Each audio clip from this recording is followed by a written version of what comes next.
एशियाई लोग, सावरी लोग, ब्लैक लोग। मैक्स वेबर ने और माइक्रो लेवल पर देखा तो पाया कि वहां ब्लैक की भी दो कैटेगरी है, एक बिल्कुल ब्लैक काली की तरह और एक लाल टाइप का ब्लैक तांबे की तरह। ऐसा लोग देखे हो इंडिया में, दिल्ली में बहुत सारे साउथ अफ्रीकन होते हैं, नाइजीरिया वगैरह अफ्रीकन कंट्री के लोग जो होते हैं, उसमें कुछ एकदम काले होते हैं, उनके त्वचा का रंग को देखो कुछ लाल टाइप के होते हैं। जो दक्षिण अफ्रीका के मूल ब्लैक है वो एकदम काले होते हैं, और जो अगल बगल के देश के आकर लगे हैं वो एकदम लाल टाइप के होते हैं, और उनको सोपान क्रम में सबसे नीचे रखा गया, सबसे नीचे रखा गया।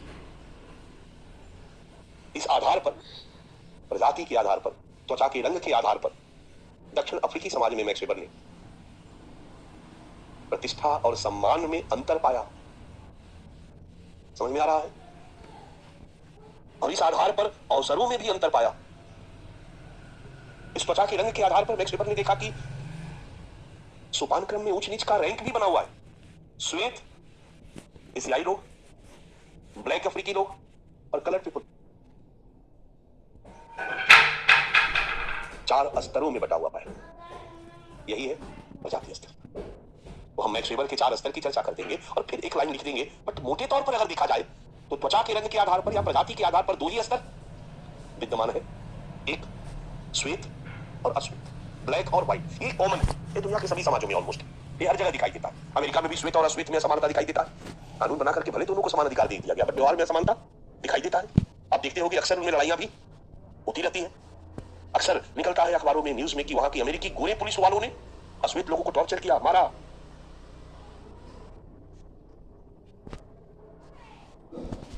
यूरोप में रंग देख के लोगों को लोग थोड़ा नीचे समझने लगते, इधर के लोगों को, भारत के लोगों को, पाकिस्तान के लोगों को, सीरिया के लोगों को, एशिया के लोगों को, सब बुरे हैं, दिखने में ही वो पहचान जाते हैं, और पहचानते ही उनकी नजर में हम लोग नीचे नहीं बैठाते हैं। बट कहीं ना कहीं वहां के समाज में ऊंच नीच का भेदभाव दिखाई देता।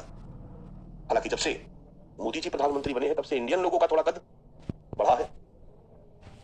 इन्होंने वैश्विक धरातल पर थोड़ा दबंग की तस्वीर प्रस्तुत की है, भारत की दबंगई को एस्टेब्लिश किया है। जो राज्य के देश के अंदर दबंग है वो सब जगह दबंग रहेगा, स्वभाव है। जो देश के अंदर दादा टाइप व्यवहार करता है वो बाहर भी दादा टाइप व्यवहार करेगा, स्वभाव है। उस देश के अन्य लोगों को भी मैंने ये महसूस किया कि पहली नजर में हम लोगों को देख के, ऑस्ट्रिया में मैं देखा, स्वीडन गया तो वहां देखा, फ्रांस में सबसे ज्यादा देखा, पहली नजर में रंग देख के ही हम लोगों को थोड़ा हो, लेकिन जैसे ही वो जानते थे कि हम इंडियन है तो थोड़ा, और सबसे ज्यादा नीचे वो आजकल रख रहे हैं किनको, जो अफ्रीका के मुस्लिम कंट्री के लोग। इस्लाम का प्रसार बच्चा जब अफ्रीका में हुआ तो वहां की जो ब्लैक जनजातियां थी उन्होंने धर्मांतरण किया। तो अब अफ्रीका में अगर देखोगे तो नॉर्थ अफ्रीका में इस्लाम का प्रसार, लोग ब्लैक हैं लेकिन उनका धर्म मुस्लिम है। सोमालिया चले जाओ, नाइजीरिया चले जाओ, सूडान चले जाओ, ब्लैक लोग हैं और उनका धर्म मुस्लिम है, क्योंकि उस क्षेत्रों में इस्लामीकरण हुआ।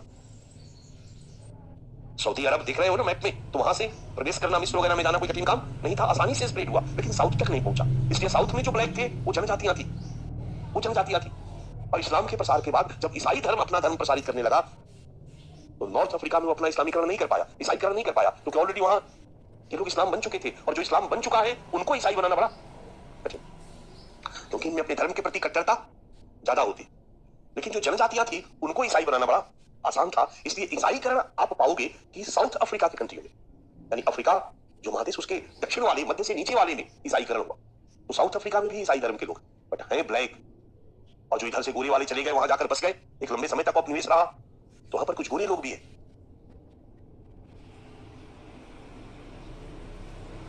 और अक्सर त्वचा के रंग के आधार पर वहां पर लड़ाइयां होती रहती है, भेदभाव होता रहता है। तो ब्लैक और व्हाइट का विभाजन लगभग कॉमन रूप से सभी जगहों पर दिखाई देता है, सभी जगहों पर पाया जाता है। श्वेत और अश्वेत के आधार पर विभाजन सभी जगहों पर पाया जाता है।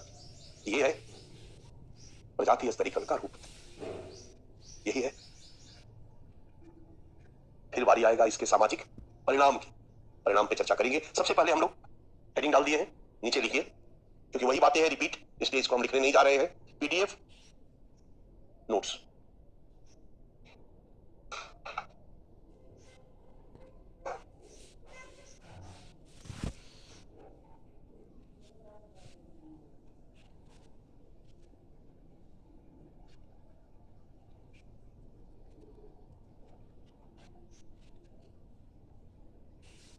ठीक है, बस अभी इतना लिखकर छोड़ दीजिए, क्योंकि अभी 9:30 से इसकी शुरुआत मुझे करनी है रेगुलर क्लास में। निर्जातीयता मैंने आप लोगों को बता दी मोटे तौर पर, लेकिन बेसिक क्लास है जो पहले आगे क्या होगा थोड़ा थोड़ा जान जाए, पहले जो हम कर चुके हैं। इधर ध्यान दो, कल भी मैंने बताया था कि स्तरीकरण व्यवस्था में स्तर है, नीचे से ऊपर और ऊपर से नीचे जाना गतिशीलता कहलाता है, और इसी को हम सोशियोलॉजी में कहते हैं सामाजिक गतिशीलता। अमीर का गरीब हो जाना, गरीब का अमीर हो जाना, कल भी मैंने चर्चा की थी, ये सामाजिक गतिशीलता कहलाता है। और जनरली सामाजिक गतिशीलता वर्टिकल होता है, नीचे से ऊपर और ऊपर से नीचे।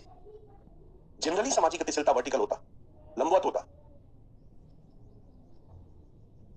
बट कुछ विद्वानों ने कहा कि अगर एक व्यक्ति स्तर में तो उच्च वर्ग, मध्यम वर्ग, निम्न वर्ग मोटे तौर पर हुआ, थोड़ा ऊंचा हुआ तो थोड़ा तो ऊपर गया ना, बोलो।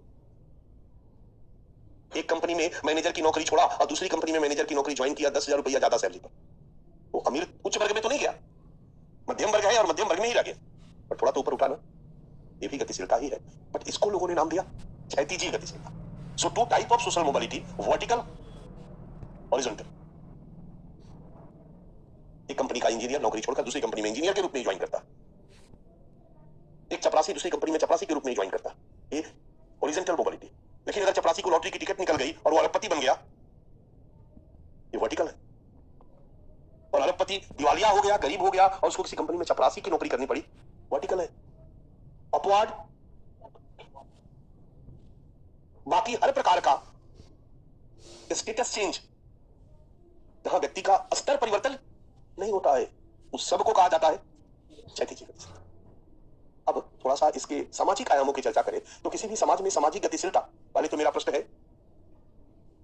आधुनिक समाज में गतिशीलता की दर ज्यादा होती है या परंपरागत समाज? आधुनिक, क्योंकि आधुनिक समाजों में स्तरीकरण मुख्यतया खुला है, वर्ग स्तरीकरण, और इस खुले स्तरीकरण व्यवस्था में नीचे वाले को ऊपर जाने और ऊपर वाले को नीचे जाने की छूट है। अमीर गरीब हो सकता है, गरीब अमीर हो सकता है, बट परंपरागत समाजों में स्तरीकरण व्यवस्था बंद थी। व्यक्ति का स्तर का निर्धारण जन्म से होता था। अगर ब्राह्मण कुल में पैदा लिया तो ऑटोमेटिक ऊंचा, शूद्र के घर में पैदा लिया तो ऑटोमेटिक नीचा। इसका निर्धारण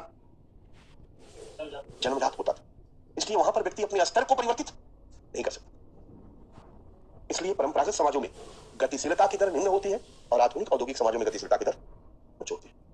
ये हम लोग पढ़ेंगे। फिर पढ़ेंगे कि सामाजिक गतिशीलता का परिणाम, जहां गतिशीलता की दर उच्च है उसका क्या प्रभाव होगा। क्या प्रभाव होगा? नीचे वाले को ऊपर उठने का अवसर होगा, क्योंकि हम अगल बगल देख रहे हैं कि सब नीचे वाले ऊपर जा रहे, नीचे वाले ऊपर जा रहे, ऊपर वाले नीचे आ रहे। तो नीचे वाले ऊपर जा रहे, नीचे वाले ऊपर जा रहे, जब मैंने देखा तो मेरे अंदर भी ऊपर जाने की अभिप्रेरणा जागेगी, मैं प्रयास करूंगा, प्रतिस्पर्धा बढ़ेगी और विकास की गति तीव्र होगी। मैं प्रयास करूंगा तो हमारी योग्यता और क्षमता का भी विकास होगा। या ऊपर वाला दिख रहा है, हम ऊपर है और देख रहे हैं कि ये भी मेरे साथ में ऊपर में था, नीचे चला गया, ये भी मेरे साथ में ऊपर में था, नीचे चला गया, तो मैं अवेयर हो जाऊंगा और अपनी योग्यता और क्षमता को बनाए रखने का प्रयास करूंगा, इससे भी विकास तेज होगा। समझ में आ रहा मेरी बात? इस तरीके से हम सामाजिक गतिशीलता के सामाजिक परिणामों की चर्चा करेंगे, पॉजिटिव और निगेटिव। लेकिन जहां पर नीचे से ऊपर जाने की संभावना होगी, प्रतिस्पर्धा बढ़ेगी, प्रयास तीव्र होगा, विकास होगा, ये तो अच्छा वाला चीज है बच्चा। इसका नुकसान भी है कि जहां प्रतिस्पर्धा होती है, जहां विकास की गति तीव्र होती है, तनाव भी वहीं पर होता है। कंपटीशन विकास के लिए जरूरी है, लेकिन यही कंपटीशन व्यक्ति में तनाव को उत्पन्न करता है, टेंशन, फ्रस्ट्रेशन को उत्पन्न करता है। परंपरागत समाजों में कोई टेंशन ही नहीं था, न ऊपर जाना था न नीचे गिरना था, बिंदास। परंपरागत समाज में कोई महत्वाकांक्षा ही नहीं थी, बहुत मिनिमम। क्यों? क्योंकि हम ऊपर जा ही नहीं सकते हैं, तो महत्वाकांक्षा किस बात की? यहाँ तो सबकी महत्वाकांक्षा आईएएस बन सकते हैं, आईएएस बन सकते हैं, इसको भी लग रहा हम भी बन सकते हैं, इसको भी लग रहा हम भी बन सकते हैं। सब दिल्ली आके टिफिन खा रहे, सब दिल्ली आके जाम दे रहे, क्या जरूरत है तुमको आने की? बताओ। आराम से डोली पर बैठती ससुराल जाती, भगवान ने पैदा कर दिया है, तुम्हारे जोड़ीदार को बेचारा कहीं घिस रहा होगा। शादी करनी है, पत्नी लाना है, उसका खर्चा चलाना है, बाल बच्चा का खर्चा चलाना है ना? काय टेंशन? इच्छा, हम भी बन जाते, हम भी बन जाते, हम भी बन जाते। ये संभावना है तभी तो जहां सामाजिक गतिशीलता की दर उच्च होगी, संभावना है तभी उच्च होगी, और जहां उच्च होगी वहां लोगों में अपनी स्थिति को ऊपर उठाने का मोटिवेशन मिलेगा। मोटिवेशन मिलेगा तो लोग प्रयास करेंगे, प्रयास करेंगे तो जीत गए हो, हिप पूरे नहीं जीते बेचारे, टेंशन, फ्रस्ट्रेशन है नहीं। इसके दोनों चीज है, अच्छा पक्ष भी है और बुरा पक्ष भी। और वो गतिशीलता वाली व्यवस्था जहां गतिशीलता की दर निम्न है, वहां का नुकसान, नकारात्मक परिणाम क्या है, नेगेटिव क्या है?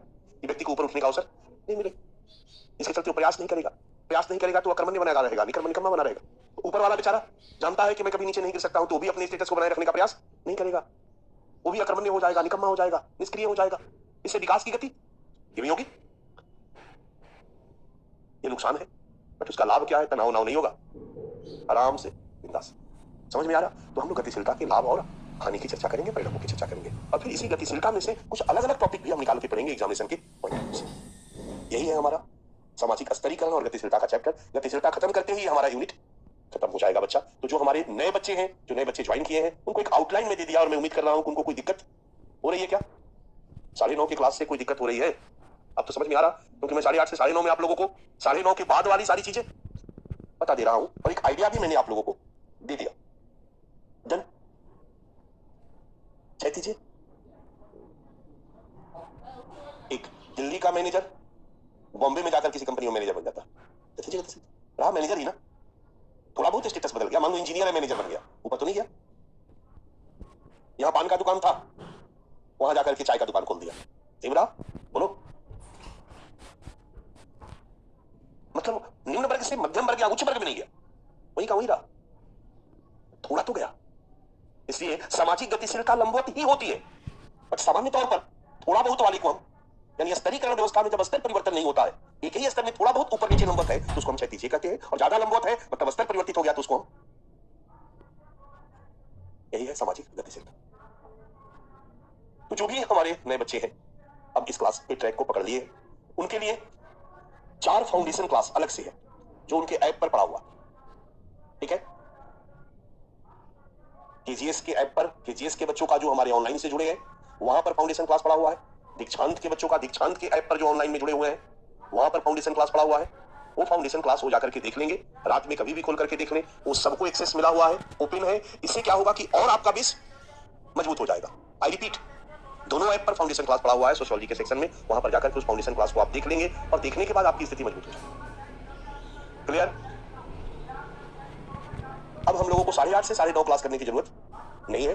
बीच में मैं आप लोगों के डिमांड पर, आप लोगों के प्रॉब्लम को सॉल्व करने के लिए कुछ क्लास हाफ एन आवर का क्लास में ले लिया करूंगा, जहां पर कि आप लोगों को दिक्कतें आ रही होगी। मैं अब उम्मीद करता हूं कि उस फाउंडेशन क्लास को करने के बाद कोई दिक्कत नहीं आएगी, स्मूथली आप हमारे 9:30 वाले क्लास में चलोगे। ये 9:30 वाला क्लास आज तक है, कल से ये क्लास का टाइम 9:15 हो जाए, कल से इस क्लास का टाइम 9:15 हो जाए। डन? कोई दिक्कत? तो मैं 10 मिनट का ब्रेक ले लेता हूं, क्योंकि फिर से वही टॉपिक हमें रिपीट करना है। के रूप में प्रजाति, रेस, असमानता और स्तरीकरण मानव समाज की प्रमुख विशेषता है। लगभग दुनिया के सभी समाजों में ये विद्यमान रहा है, बट अलग अलग समाजों में इसका स्वरूप अलग अलग रहा है। अलग अलग समाजों में ऊंच नीच का विभाजन अलग अलग आधार पर होता रहा है, और इन अलग अलग आधारों को हम अलग अलग नाम से जानते हैं। इन्हीं आधारों को हम स्तरीकरण का आयाम कहते हैं, डायमेंशन ऑफ सोशल स्ट्रेटिफिकेशन। जब स्तरीकरण वर्ग के आधार पर है, आर्थिक समूह के आधार पर, तो यहां पर स्तरीकरण का आयाम वर्ग है। स्तरीकरण के आयाम के रूप में वर्ग, स्तरीकरण के आयाम के रूप में परिस्थिति समूह, जहां सम्मान और प्रतिष्ठा के अंतर के आधार पर समाज को ऊंच नीच के क्रम में रखा जाता है। यहां एक जैसे सम्मान और प्रतिष्ठा प्राप्त व्यक्तियों के समूह को परिस्थिति समूह कहते हैं, और इसके आधार पर भी समाज में स्तरीकरण विद्यमान रहा है। जहां आर्थिक असमानता के आधार पर समाज में ऊंच नीच का विभाजन रहा है, और एक जैसी आर्थिक स्थिति वाले व्यक्तियों के समूह को वर्ग कहते हैं, और वर्ग के आधार पर ऊंच नीच का स्तरीकरण वर्ग स्तरीकरण कहलाता है, परिस्थिति समूह का स्तरीकरण कहलाता है। और प्रतिष्ठा और सम्मान के आधार पर जब समाज में समूहीकरण होता है तो प्रजाति, जाति, तो परिस्थिति समूह आधारित स्तरीकरण का उदाहरण है जातीय स्तरीकरण व्यवस्था, प्रजातीय स्तरीकरण व्यवस्था। उसी तरीके से स्तरीकरण के आयाम के रूप में लिंग, जहां स्त्री और पुरुष यौन भिन्नता के आधार पर असमानता पाई जाती है, और जहां लिंग असमानता के आधार पर ऊंच नीच का विभाजन होता है, तो लिंग भी स्तरीकरण का एक प्रमुख आयाम है, और लिंग के आधार पर भी समाज में ऊंच नीच का क्रम विद्यमान रहा है। लिंग के आधार पर समाज का समूहीकरण किया गया, 2 समूहों में पूरे समाज को बांटा गया, पुरुष और स्त्री। और लिंग के आधार पर जो समाज में असमानता है, उस आधार पर समाज को ऊंच नीच के क्रम में बांटा गया, तो पुरुष क्योंकि इनको ज्यादा अधिकार अवसर प्राप्त है, और स्त्री इनको कम प्राप्त है। लिंग स्तरीकरण ये कर लिया था, और उसी तरीके से स्तरीकरण के आयाम के रूप में एक प्रमुख आयाम है जो दुनिया के कुछ समाजों में विद्यमान रहा है, वो है रेस, प्रजाति। प्रजाति मतलब व्यक्तियों का वह समूह जिनकी एक जैसी शारीरिक विशेषता है। उन सारे लोगों को देखा गया, विद्वानों ने देखा, मानव शास्त्रियों ने देखा कि इनका चेहरा जो है ऐसे दबा दबा है और एकदम खड़ा खड़ा, तीखा, लंबा लंबा। ये लोग बिल्कुल अलग टाइप के पीछे वाले हैं, जैसे लगता है कि भगवान जी ने बनाया और बनाने के बाद ऐसे ऊपर से दबा दिया तो सब दब गया है, नाटे नाटे, चपटे चपटे। इनकी बनावट एकदम अलग है, इनका त्वचा का रंग अलग है, एकदम गोरा, तो उनकी त्वचा का रंग अलग है, बिल्कुल काला। ये जो विशेषता है ये समाज ने क्रिएट नहीं किया, नेचर ने क्रिएट किया। प्राकृतिक विशेषता, जैविकीय विशेषता, और इन जैविकीय विशेषताओं के आधार पर, जैविकीय लक्षणों के आधार पर पूरे मानव समाज को कुछ वर्गों में बांटा गया और इनको अलग अलग नाम दिया गया। और इन जैविकीय विशेषता के आधार पर जो समूहीकरण किया गया, अलग अलग समूह को हम प्रजाति कहते हैं। रेस, प्रजाति व्यक्तियों का वह समूह होता है जिसकी एक जैसी शारीरिक विशेषता होती है। जैसे श्वेत एक प्रजाति है, अश्वेत एक प्रजाति है, मंगोलाइड नाटा चपटा एक प्रजाति है, ऑस्ट्रोलाइड प्रजाति है, प्रोटो ऑस्ट्रोलाइड प्रजाति है, नॉर्डिक प्रजाति है, निग्रिटो प्रजाति है। और कई विद्वानों ने मिक्सअप वाला प्रजाति देखा। तो क्या और माइक्रो लेवल पर देखोगे तो मंगोलाइड मूल कहां दिखाई देंगे? मंगोलिया में, लेकिन चाइना साइड में आते ही थोड़ा सा उनका, जापान साइड में थोड़ा अलग, नॉर्थ कोरिया साउथ कोरिया में अलग टाइप का, और फिर जैसे ही आपके भारत में घुसते हैं तो अरुणाचल में थोड़ा अलग, अरुणाचल में थोड़ा अलग, नीचे आओ नागा, मणिपुर, कुकी थोड़ा अलग टाइप के, असम तक आते आते थोड़ा अलग, और फिर असम में आप जैसे ही पश्चिम बंगाल तरफ बढ़ोगे या इधर त्रिपुरा तरफ बढ़ोगे तो चपटा थोड़ा बड़ा बड़ा होता जाता है मोना। और पश्चिम बंगाल के भी कुछ लोगों में वो विशेषताएं दिखाई देती है, तो इधर वाला और उधर वाला मिलने पर कुछ सिमिलरिटी दिखाई देती है। देखो बैठी हुई है वो बंगाली, उसके चेहरे को देखो, कहीं ना कहीं मंगोलाइड का अंश है। सामान्य इधर के लोगों के चेहरे में और उधर के लोगों के चेहरे में मंगोलाइड का अंश दिखता है या नहीं दिखता है? अब जैसे ही आप नॉर्थ वेस्ट की तरफ बढ़ते जाते, लंबे लंबे लंबे लंबे लंबे लंबे, पाकिस्तान की तरफ और बढ़ो, सिंध की तरफ और बढ़ो, पठान जो दिखाई देते हैं, अफगानिस्तान, अफगानी काबुली वाला कहानी पढ़े हो ना, उस टाइप का अलग कट। इसलिए अगर हम मुस्लिमों को भी देखते हैं तो जो अरब कंट्री वाले मुसलमान है, लंबे चौड़े गोरे गोरे एकदम पठान टाइप, और हमारे जो बांग्लादेश वाले मुसलमान है ना, वो अलग टाइप के, क्योंकि उधर वाले जैसे धर्मांतरित हुए मुसलमान बन गए। उसी तरीके से आप अफ्रीकन कंट्री में देखोगे, सोमालिया चले जाओ, नाइजीरिया चले जाओ, सूडान चले जाओ, तो वहां के जो मुस्लिम है वो सब काले हैं, वो जनजातियां थी। इस्लामीकरण हुआ तो मुस्लिम बन गए, तो धर्म तो मुस्लिम है, लेकिन रेस अलग अलग है, संस्कृति अलग अलग है।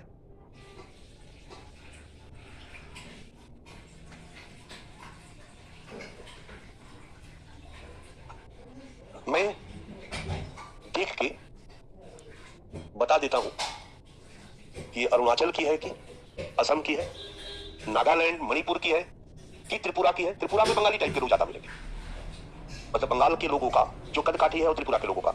हम कंफ्यूज कहां होंगे? बॉर्डर पे। अब बॉर्डर में अब मान लो कि त्रिपुरा टाइप चेहरा है लेकिन अब बॉर्डर पे है ना। अब अरुणाचल टाइप का चेहरा है एकदम सब, लेकिन वो असम में, अरुणाचल और असम के बॉर्डर पे उसका घर है, तो वो निवासी असम की है, वहां पर थोड़ा कंफ्यूजन हो सकता है। अदरवाइज कैरेक्टरिस्टिक्स के आधार पर पता चल जाता है कि किधर के लोग।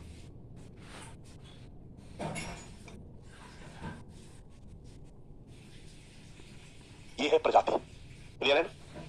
तो दुनिया में जैविकीय विशेषताओं के आधार पर भी समूहीकरण है, इनको हम प्रजाति कहते हैं। और पूरा मानव समाज कई प्रजाति, विश्व समाज कई प्रजाति समूहों में बटा हुआ है, और इस प्रजाति के आधार पर भी समाज में भेदभाव अलता दिखाई देता है।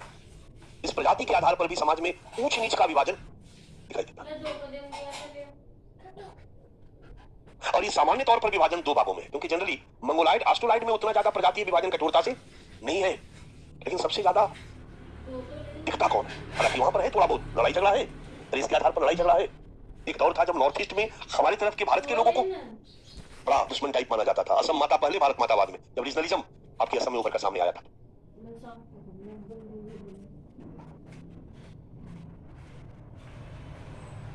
लेकिन मंगोलाइड और ऑस्ट्रोलाइड तुम ही नहीं जानते हो तो लड़ोगे कैसे? आया ना। इसी से पूछा जाए कि बताओ इसमें से कौन मंगोला ऑस्ट्रोलाइड है, कौन प्रोटो ऑस्ट्रोलाइड है, तो जब पहचान ही नहीं रहे हो तो लड़ोगे कैसे? लेकिन कौन गोरा है और कौन काला है तो एक नजर में दिख जाएगा। दिख जाएगा नहीं दिख जाएगा? एक नजर में दिख जाएगा। इसलिए इस आधार पर समाज में विभाजन और असमानता ज्यादा दिखाई देती है। अमेरिका में श्वेत और अश्वेत के बीच विभाजन है, और वहां श्वेत को नीचे समझा जाता है, ब्लैक को नीचे समझा जाता है। ऊपर वाले कई रूपों में उनका उत्पीड़न भी करते रहे। अफ्रीका में भी श्वेत और अश्वेत के बीच विभाजन रहा है। प्रजाति आधार पर ब्लैक और व्हाइट के बीच विभाजन, विभेदीकरण, इसको प्रजातीय विभेदीकरण। प्रतिफलों में अंतर, गोरे के पास ज्यादा अधिकार और काले के पास कम अधिकार। गोरे को ज्यादा अवसर, काले को कम अवसर। गोरे को अधिक प्रतिष्ठा और सम्मान, उच्च परिस्थिति समूह, और काला निम्न परिस्थिति समूह, कम प्रतिष्ठा और सम्मान। प्रजातीय असमानता आया ना, और इस आधार पर ऊंच नीच का विभेदीकरण, प्रजातीय स्तरीकरण, और धारणा रूप से ही हुआ ना, ये है प्रजाति स्तरीकरण। प्रजाति विभेदीकरण, प्रजाति का अर्थ, प्रजाति विभेदीकरण का अर्थ, प्रजाति असमानता का अर्थ, और प्रजाति स्तरीकरण का अर्थ। प्रिंटेड नोट्स है, लिख लिया हो ना हेडिंग डाल करके, पीडीएफ नोट्स। प्रजातीय असमानता और प्रजातीय स्तरीकरण। प्रजातीय स्तरीकरण का स्वरूप जब दिखाएंगे तो क्या दिखाएंगे? तो स्वाभाविक रूप से व्हाइट और ब्लैक, यही दिखा। बट एक मैक्स वेबर ने इसमें थोड़ा और माइक्रो लेवल पर दिखा है, ब्लैक, व्हाइट, ब्लैक, और फिर बीच वाला भी है। तो व्हाइट के नीचे, जस्ट नीचे उन्होंने पाया कि अफ्रीका में जो सांवले लोग हैं, एशिया वाले, उनको थोड़ा भाव ज्यादा है, तो सेकंड नंबर पर उन्होंने उनको रख दिया। ब्लैक में भी दो तरह के ब्लैक पाया उन्होंने, एक मूल अफ्रीका वाला ब्लैक जो एकदम काला होते हैं, और एक जो अफ्रीकन कंट्री के लोग हैं, लेकिन अगल बगल के अफ्रीकन कंट्री के लोग, थोड़ा मध्य अफ्रीका वाले जो वहां के रहे हैं, जो लाल टाइप के होते हैं, उनको वहां सबसे नीचे स्थान दिया जाता है। ब्लैक में भी वो सबसे निचले स्थान पर है। इस आधार पर उन्होंने 4 स्तरों की बात की, श्वेत व्हाइट लोग, एशियाई सांवले एशियाई लोग, ब्लैक अफ्रीकी, और कलर्ड पीपल लाल वाले लोग। क्लियर है? लेकिन जनरली श्वेत और अश्वेत का ही स्तरीकरण विद्यमान रहा है। वो स्तरीकरण का, प्रजातीय स्तरीकरण का स्वरूप दिखा देंगे, और फिर बारी आएगी प्रजातीय स्तरीकरण के परिणाम की। हम लोग एक नजर डालते हैं। इस टॉपिक में वही सेम चीज है, तो बहुत ज्यादा दम नहीं है। सबसे पहले शुरुआत भूमिका से करते हैं, और भूमिका में हम दिखाते हैं स्तरीकरण मानव समाज का ऊंच नीच के क्रम में स्तरों में विभाजन है।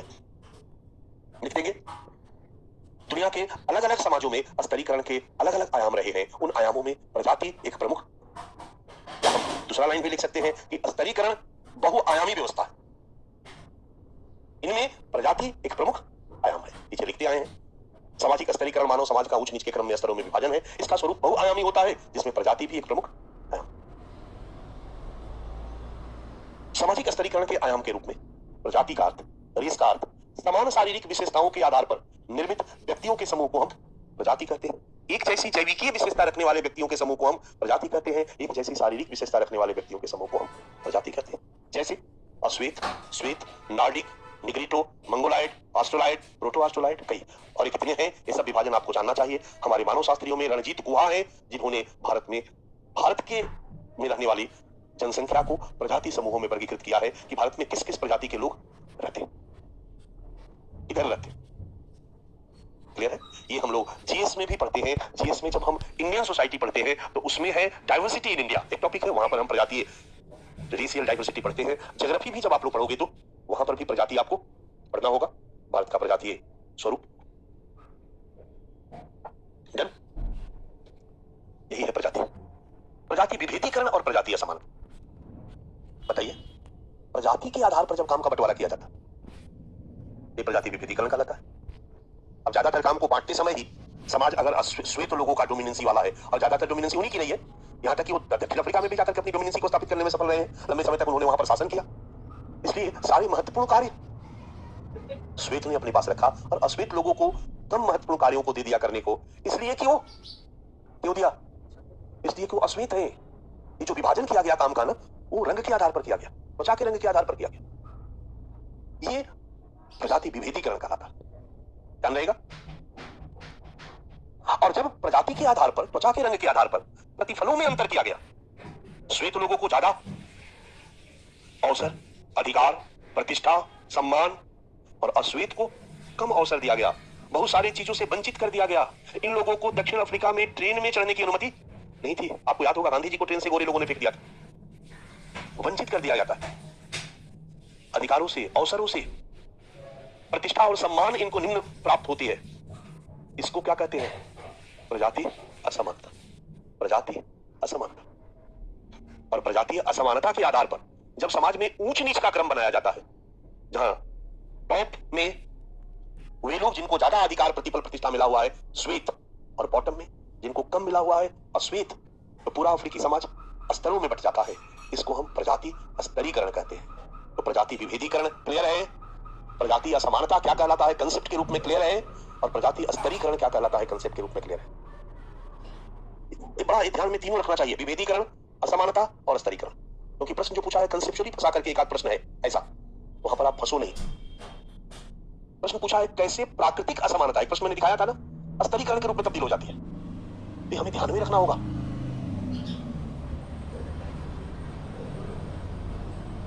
शारीरिक रूप से महिलाएं पुरुषों से कमजोर होती है, क्योंकि महिलाएं जब गर्भ धारण करती है तो बहुत सारे शारीरिक परिश्रम वाला काम नहीं कर पाती, कमजोर हो जाती। ये क्या कहलाएगा? ये जैविकीय असमानता है, प्राकृतिक असमानता है। इसी कमजोर होने के कारण समाज ने क्या किया? महिलाओं को हल्का फुल्का काम दे दिया और अपने पास भारी भरकम काम रख लिया। ये क्या कहलाएगा? विभेदीकरण। ये चूंकि समाज ने किया इसलिए इसको कहेंगे हम लिंग विभेदीकरण, है ना?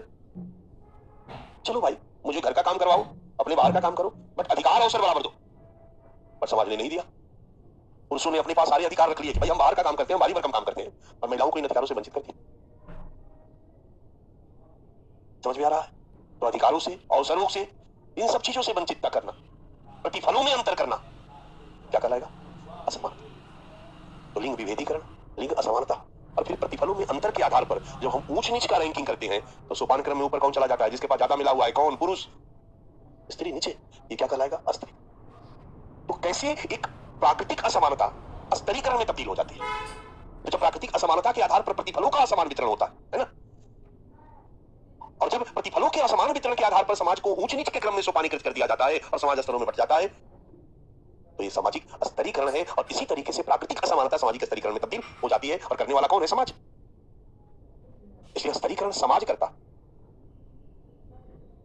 तो तीनों कंसेप्ट बिल्कुल शार्प होना चाहिए। प्रजाति विभेदीकरण क्लियर है ना? प्रजाति क्या है, प्रजाति विभेदीकरण क्या है, प्रजाति असमानता क्या है, और प्रजाति स्तरीकरण क्या है। डन? प्रजाति विभेदीकरण, प्रजातीय आधार पर कार्यों या भूमिकाओं का विभाजन प्रजाति विभेदीकरण कहलाता है। इसके लिए हम जो वर्ड देंगे वो रेशियल डिफरेंसेस। कहीं कोई डाउट? प्रजातीय असमानता, प्रजातीय विभेदीकरण के आधार पर, या प्रजातीय आधार पर लिख सकते हो, प्रजातीय आधार पर भी लिखोगे तो अंडरस्टूड है कि विभेदीकरण के आधार पर ही। प्रजातीय विभेदीकरण के आधार पर प्रतिफलों का असमान वितरण क्या कहलाएगा? प्रजातीय असमानता कहलाएगा। और जब इस असमानता के आधार पर ऊंच नीच का विभाजन, जिस प्रजाति को ज्यादा मिला हो सारी को एक समूह में रखा और उसको सोपान क्रम में, और जिसको कम मिला है उसको, तो पूरा समाज स्तरों में बट गया। प्रजाति असमानता के व्यवस्थित स्वरूप के रूप में, एग्री हो? प्रजातीय असमानता को जब व्यवस्थित कर देते हैं ऊंच नीच के क्रम में तो बन जाता है प्रजातीय स्तरीकरण। तो प्रजातीय असमानता के व्यवस्थित स्वरूप के रूप में प्रजाति स्तरीकरण का अर्थ, और प्रजातीय स्तरीकरण का दुनिया के अलग अलग समाजों में स्वरूप तो ज्यादातर ब्लैक और व्हाइट के रूप में, और फिर दक्षिण अफ्रीका वाला मैक्स वेबर वाला दे देंगे। दुनिया के कई समाजों में प्रजातीय असमानता के आधार पर समूहों का सोपान विद्यमान रहा है, जिनके आधार पर अधिक प्रतिफल प्राप्त प्रजाति समूह, अधिक प्रतिफल प्राप्त प्रजाति समूह उच्च स्तर पर, और कम प्रतिफल प्राप्त प्रजाति समूह निचले स्तर पर विद्यमान रहे, निचले स्तर पर अवस्थित रहे। जैसे दक्षिण अफ्रीकी समाजों में, अब हम स्तरीकरण का स्वरूप दे देते हैं। दक्षिण अफ्रीकी समाजों में 4 स्तर। सबसे ऊपर गोरे लोग, श्वेत लोग, व्हाइट, उसके बाद एशियाई लोग, सांवले वाले, उसके बाद काले, ब्लैक, अश्वेत जो भी कहो, अफ्रीकी लोग, और सबसे नीचे रंगीन आदमी, कलर्ड पीपल। क्लियर है? ये दक्षिण अफ्रीका में प्रजाति आधार पर स्तरीकरण विद्यमान रहा है बच्चा। और सामान्य जो विभाजन दुनिया में देखने को मिलता है वो है ब्लैक और व्हाइट, श्वेत और अश्वेत, व्हाइट और ब्लैक। यही है प्रजातीय स्तरीकरण का अर्थ और प्रजातीय स्तरीकरण का स्वरूप। कोई दिक्कत?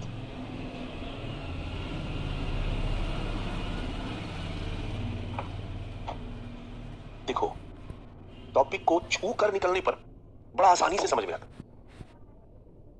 हम इसी टॉपिक को पढ़ाने का थोड़ा स्टाइल बदल देना तो लगेगा कि अरे ये तो सब आसान है, और क्वेश्चन भी पूछ दे तो लगेगा अरे तो हमको आता है। लेकिन क्वेश्चन पूछने का स्टाइल बदल दे तो टॉपिक वही होगा, लगेगा कि सब ऊपर ऊपर जा रहा। आया ना? वैसे प्रश्नों को पकड़ने के लिए टॉपिक का डेप्थ एनालिसिस जरूरी है। हाँ, जो भी सोशियोलॉजी बैकग्राउंड वाले बच्चे होंगे, यहाँ मैं तो वो एमए है सोशियोलॉजी से, गुरुजी नहीं पढ़ाए होंगे, मैं दावा करता हूं, क्योंकि मैं भी पढ़ के आया हूं आप ही की तरह ना, यूनिवर्सिटी से। मैं भी आप ही की तरह यूनिवर्सिटी से पढ़ के आया हूं।